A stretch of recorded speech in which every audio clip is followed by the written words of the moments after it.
Dear girl with the Sharpies and sewing needles, it's been a while, hasn't it? You've grown up a bit, haven't you, since the last time I saw you finish something you've started. You stopped reading your horoscope on that website a long time ago, the one you used to read for the sake of proving wrong, because you never really were very superstitious, and you always found the idea of everyone born at the same time acting the same hilarious, but I could tell you used it as a motivation. Because it always said Scorpios were people of commitment and people of unmatchable passion, so you wanted to match that to commit to your choice of hobbies and always work on your drawings and plush toys until they were deemed satisfying, but you've been slowing down and paying less attention to detail. Dear girl with the novels and storybooks, you haven't been reading much lately, although you keep up with that habit you have of buying more books before you even finish the ones you already own, but the stacks of unread plots are getting bigger with the stacks of subtle lines under those eyes I used to love. Now the only characters you grow attached to are your own, the ones you say have bits and pieces of yourself in them, though you only ever claim the flaws they have rather than the good qualities that really make them reflections on the fragile glass surface that holds the makeup of your personality.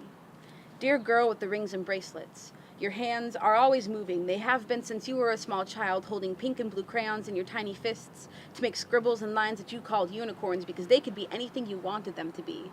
But nowadays, the restless body parts that you used to use to make creations are shackled to themselves in handcuffs made of string, elastic, and leather. So you can lock away your hands for breaking and entering into the room where you kept the ideas that you're too afraid of letting out. Your fingers are held down and entertained by the rings that you adore and you love when they get compliments, but when the fruits of your own efforts are pointed out as sweet, you pluck them off the tree and let them rot in the fridge so you can offer the store-bought apples instead. So when the fruit has a flaw, it won't be something you made yourself. Dear girl with the downward gaze and hesitant voice, what happened?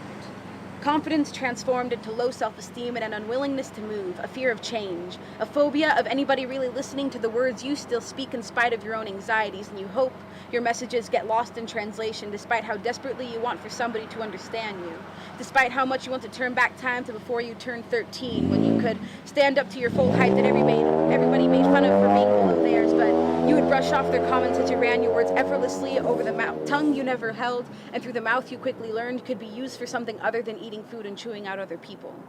Now the only times you truly speak to strangers are when you've scripted yourself. Now, not only when you're on stage with your poetry, but before you ask a question in class or when you're ordering food or asking for help, you prepare every syllable. But your heart still thumps a tad too loud for 10 minutes after you've spoken. Why is that? Dear girl with the brown eyes and nervous smile, you seem to have forgotten me. You're so wrapped up in the world around you, you've tied your attention to only the things you find wrong with yourself and the things you find perfect in your friends. You have left behind the only person that's always wrapped around your lungs and making sure your mind's still moving and yours still breathing, the one who shares your thoughts and words, the one who shares memories with you and knows exactly what's in that precious box of yours that you seem to be opening less and less when you really should be looking at it more. You seem to have forgotten the one that can't ever leave. You seem to have forgotten me.